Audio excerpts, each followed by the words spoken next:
गरिएको पुनर्कर्जा रकमको अधिकतम सीमा नघट्ने गरी पुनर्कर्जा सुविधा उपलब्ध हुने व्यवस्था मिलाइनेछ।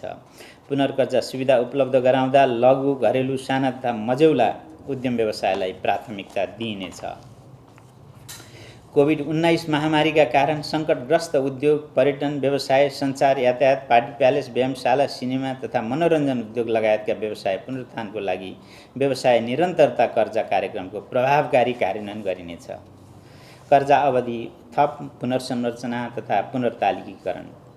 कोभिड-19 महामारीले समग्र अर्थतन्त्रमा पारेको प्रभाव समेतलाई मध्यनजर गरी बैंक तथा वित्तीय संस्थाहरूले कर्जा प्रदान गरेका ऋणी, फर्म, कम्पनी वा संस्था लगातार 2 वर्षसम्म खुद नोक्सानीमा रहेमा सूक्ष्म निगरानी वर्गमा वर्गीकरण गर्नुपर्ने विद्यमान व्यवस्थालाई परिवर्तन गरी लगातार 3 वर्षसम्म खुद नोक्सानीमा रहेमा मात्र सूक्ष्म निगरानी वर्गमा वर्गीकरण गर्नुपर्ने व्यवस्था गरिनेछ।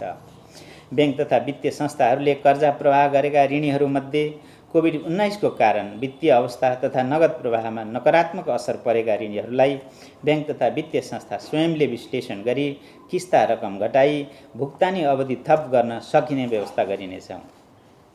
निषेधाज्ञा अवधिको 2078 आषाढसम्म भुक्तानी गर्नुपर्ने EMI, EQY वा अन्य सामा ब्याज भुक्तानी गर्न नसकेका ग्राहकहरूको वित्तीय स्थिति बैंक तथा वित्तीय संस्थाले स्वयं मूल्याङ्कन गरी 2078 पुष मसान्तसम्म भुक्तानी म्याद थप गर्न सक्ने व्यवस्था गरिनेछ। कोभिड-19 महामारीबाट अति प्रभावित क्षेत्रमध्ये होटल, ट्राभल, ट्रेकिङ र हवाई सेवा लगायतका बाह्य पर्यटकमा निर्भर रहनुपर्ने व्यवसायी ऋणीको हकमा अन्तर्राष्ट्रिय भ्रमण सहज भई यथेष्ट रूपमा पर्यटकको आगमन हुने अवस्था नदेखिएको हुँदा त्यस्ता ऋणीको वित्तीय अवस्था विश्लेषण गरी आवश्यकता अनुसार 2079 आषाढ मसान्तसम्म पाक्ने ब्याज छुट्टै हिसाबमा राख्ने व्यवस्था गरिनेछ। यस्तो रकममा थप हर्जना र पेनल ब्याज नलाग्ने व्यवस्था मिलाइनेछ। कोभिड-19 महामारीबाट अति प्रभावित क्षेत्रमध्ये रेस्टुरेन्ट, पार्टी प्यालेस, सार्वजनिक यातायात, शिक्षण संस्था र मनोरञ्जन व्यवसायका ऋणीले 2078 पुससम्म भुक्तान गर्नुपर्ने सामा तथा ब्याज दायित्वको समयावधि 1 वर्षसम्म थप गरी कम्तीमा 4 किस्तामा भुक्तानी गर्न सक्ने व्यवस्था गरिनेछ। यो व्यवस्था कोभिड-19 महामारीका कारण नगद प्रवाह अवरुद्ध भएका लघु, घरेलु, साना तथा मझौला व्यवसायमा समेत लागू हुनेछ। कोभिड-19बाट अति प्रभावित पर्यटन, चलचित्र, पार्टी प्यालेस, सार्वजनिक यातायात तथा शिक्षा क्षेत्रमा प्रभावको कर्जा बैंक तथा वित्तीय संस्थाले मूल्याङ्कन गरी 2078 पुष मसान्तसम्म पुनर्संरचना तथा पुनर्तालिकीकरण गर्न सक्ने व्यवस्था मिलाइनेछ। कोभिड-19बाट अति प्रभावित सार्वजनिक यातायात सञ्चालन, मर्मत समारका लागि बैंक तथा वित्तीय संस्थाले प्रति सवारी साधन रु 2 लाखसम्म थप कर्जा प्रदान गर्न सक्ने व्यवस्था मिलाइनेछ। बैंक तथा वित्तीय संस्थाहरूले 2079 असार मसान्तसम्म कर्जा निक्षेप अनुपात अधिकतम 90% कायम गर्नुपर्ने व्यवस्था गरी विद्यमान कर्जा स्रोत परिचालन अनुपात CCD रेसियो सम्बन्धी व्यवस्था खारेज गरिनेछ। पुँजीकोष र पुँजीकोषको अङ्गको रूपमा रहेका ऋणपत्र बाहेकका ऋणपत्र र सापट्टीलाई उपरोक्त बमोजिमको कर्जा निक्षेप अनुपातमा समायोजन गर्न सकिने व्यवस्था गरिनेछ। बैंक तथा वित्तीय संस्थाले रु 1 अर्बभन्दा बढीको कर्जा लगानी गर्दा अनिवार्य रूपमा स्वायत्तीकरणमा जानुपर्ने व्यवस्था रहेकोमा त्यस्तो सीमा वृद्धि गरी रु 2 अर्ब पुर्याइनेछ। ब्रडब्यान्ड प्रवर्धन गरी सर्वसाधारणमा इन्टरनेट पहुँच पुर्याउने गरी दुर्गम स्थानमा सेवा पुर्याउने इन्टरनेट सेवा प्रदायक संस्थाहरूलाई विशेष पुनर्कर्जा उपलब्ध गराइनेछ।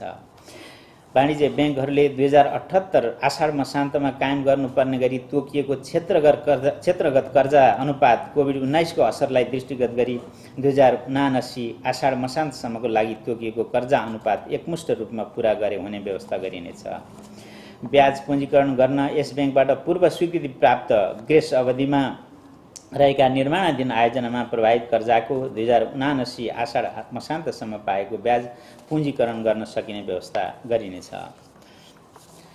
फलफुल, मसला, जडीबुटी लगायतका दीर्घकालीन कृषि परियोजनामा प्रवाह हुने कर्जाको ग्रेस अवधिमा पाकेको ब्याजलाई बैंक तथा वित्तीय संस्थाले पुँजीकरण गर्न सक्ने व्यवस्था मिलाइनेछ। नेपाल सरकारबाट महामारी जन्य रोगको उपचारको लागि मान्यता प्राप्त खोप उत्पादन गर्ने उद्योग स्थापना गर्न बैंक तथा वित्तीय संस्थाहरूबाट आधार दरमा कर्जा उपलब्ध हुने व्यवस्था मिलाइनेछ।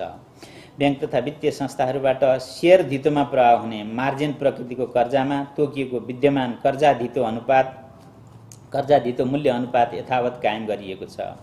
बैंक तथा वित्तीय संस्थाहरूबाट सेयर ऋतुमा प्रवाह हुने मार्जिन प्रकृतिको कर्जा जोखिम न्यूनीकरण गर्दै साना लगानीकर्ताहरूको पहुँच अभिवृद्धि गर्ने अभिप्रायले यस्तो कर्जा एक व्यक्ति वा संस्थाले एक वित्तीय संस्थाबाट अधिकतम रु 4 करोड र समग्र वित्तीय प्रणालीबाट अधिकतम रु 12 करोडसम्म मात्र लिन सक्ने व्यवस्था मिलाइनेछ।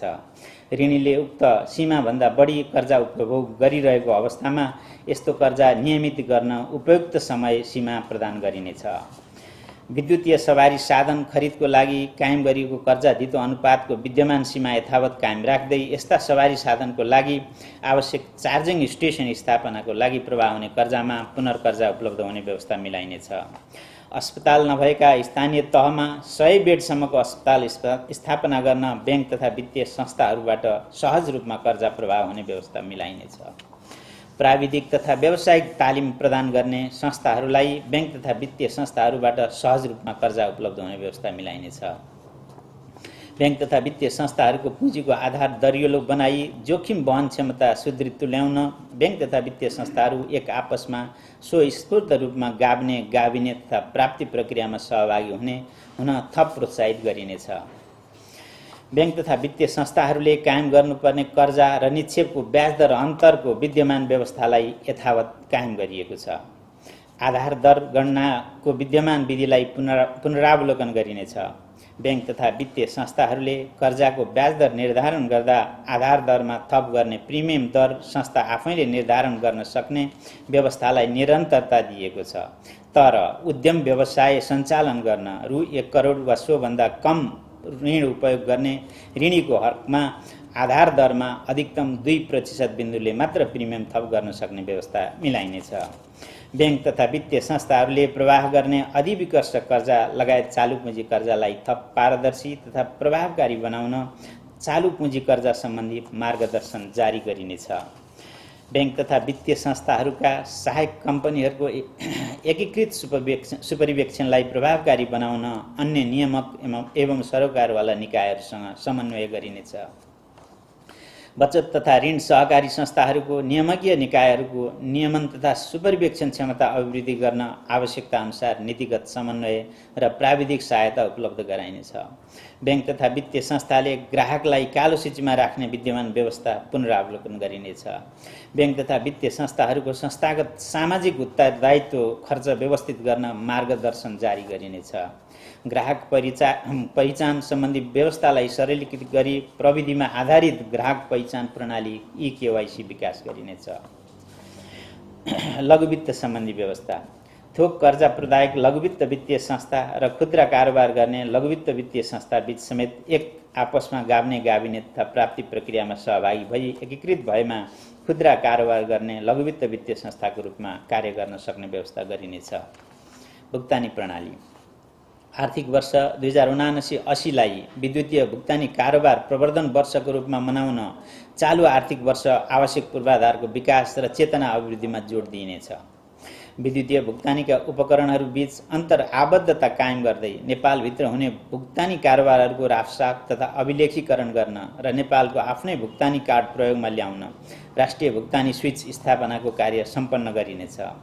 विद्युतीय भुक्तानी प्रणालीको समग्र इकोसिस्टमको विकास र प्रवर्धनमा लगानी गर्ने भुक्तानी सेवा प्रदायक तथा भुक्तानी प्रणाली सञ्चालक र सञ्चार सेवा प्रदायक संस्थाहरूलाई विशेष पुनर्कर्जा उपलब्ध गराउने व्यवस्था गरिनेछ। विद्युतीय भुक्तानी कारोबारको प्रवर्धनका लागि विभिन्न माध्यमहरूबाट हुने भुक्तानी कारोबारको सीमा पुनरावलोकन गरिनेछ। विद्युतीय भुक्तानी कारोबारमा लाग्ने शुल्कलाई उपयुक्त स्तरमा कायम गर्न नीतिगत व्यवस्था गरिनेछ। नेपाल सरकारले प्राप्त गर्ने राजस्व र सबै प्रकारका भुक्तानी बैंकिङ तथा विद्युतीय भुक्तानीको माध्यमबाट गर्ने व्यवस्थाको लागि आवश्यक सहजीकरण गरिनेछ। सरकारी कारोबार गर्ने बैंक शाखाहरूले विद्युतीय भुक्तानीका उपायहरू अवलम्बन गरी सामाजिक सुरक्षा भत्ता सम्बन्धित व्यक्तिले सजिलै प्राप्त गर्न सक्ने व्यवस्था मिलाइनेछ। भुक्तानी सेवा प्रदायक र भुक्तानी प्रणाली सञ्चालक संस्थाहरूले 2078 आषाढ मसान्तसम्म गर्नुपर्ने न्यूनतम कारोबार र पुर्याउनुपर्ने ग्राहक सङ्ख्या कोभिड-19 सङ्क्रमणलाई दृष्टिगत गरी 2079 आषाढ मसान्तसम्म पुर्याउनुपर्ने गरी समय थप गरिएको छ।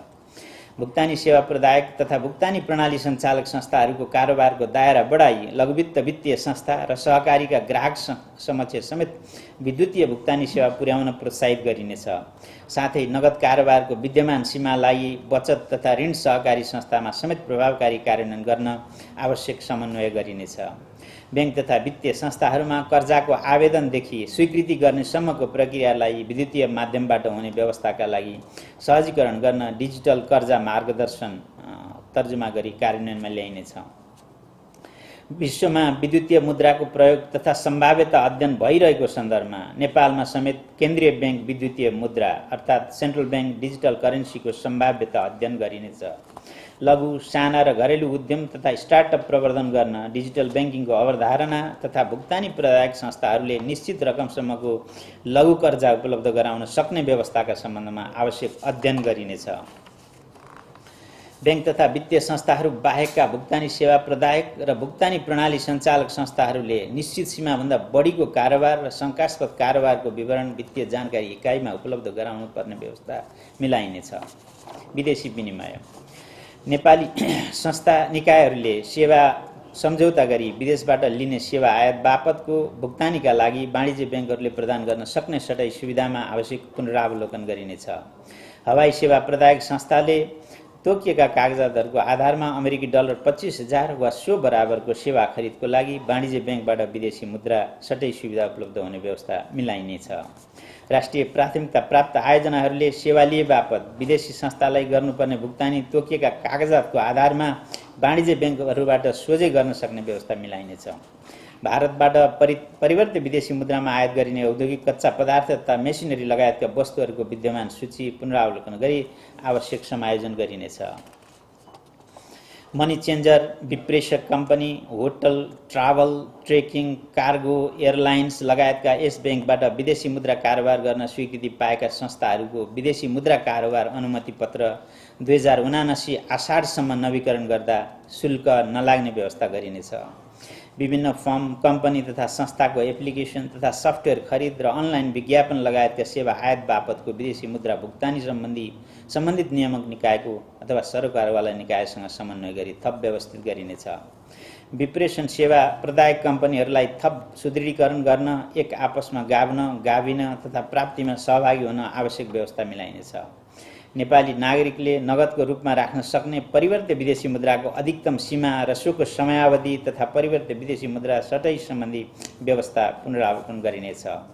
अमेरिकी डलरमा विप्रेषणको भुक्तानी गर्न समस्या भएका मुलुकहरूमा सम्बन्धित देशका विप्रेषण कम्पनीहरूले यस ब्याङ्कको एजेन्सी खाता मार्फत स्थानीय मुद्रामा विप्रेषण रकम जम्मा गरी नेपाल पठाउन सकिने व्यवस्थाका सम्बन्धमा आवश्यक अध्ययन गरिनेछ। ग्राहक संरक्षण इजाजत पत्र वा अनुमति पत्र प्राप्त संस्थाहरूको वित्तीय ग्राहकको हित संरक्षण गर्ने उद्देश्यले वित्तीय ग्राहक संरक्षण सम्बन्धी कानुनको मस्यौदा तर्जुमा गरिनेछ। अपाङ्गता भएका व्यक्तिलाई वित्तीय सेवामा सहज पहुँच सुनिश्चित गर्न स्थानीय तहमा निश्चित सङ्ख्याभन्दा बढी शाखा रहेका स्थानमा ब्याङ्क तथा वित्तीय संस्थाहरूले कम्तीमा एक शाखा र एटिएम लाउन्ज भएका स्थानमा एक एटिएम अपाङ्ग मैत्री बनाउनु पर्ने व्यवस्था गरिनेछ। ब्याङ्क तथा वित्तीय संस्थाहरूबाट कार्यान्वयनमा ल्याइएका कर्जा प्रवाह तथा ग्राहक पहिचानसँग सम्बन्धित कागजातमा एकरूपता कायम गर्न आवश्यक व्यवस्था मिलाइनेछ। वित्तीय सेवाको पहुँच न्यून रहेका कर्णाली प्रदेश र सुदूरपश्चिम प्रदेशमा वित्तीय पहुँच अभिवृद्धि गर्ने उद्देश्यले प्रादेशिक वित्तीय संस्थाको उपस्थितिको सन्दर्भमा आवश्यक अध्ययन गरिनेछ। सम्पत्ति शुद्धिकरण सम्बन्धी राष्ट्रिय जोखिम मूल्याङ्कन प्रतिवेदनले औल्याएका उच्च जोखिमका क्षेत्रहरूमा निहित जोखिमको पहिचान, मापन, मूल्याङ्कन र व्यवस्थापन गर्न सूचक संस्थाको विशेष अनुगमन तथा सुपरीक्षण गरिनेछ। अन्त्यमा यस मौद्रिक नीतिको कार्यान्वयनबाट समष्टिगत आर्थिक तथा वित्तीय स्थायित्व कायम भई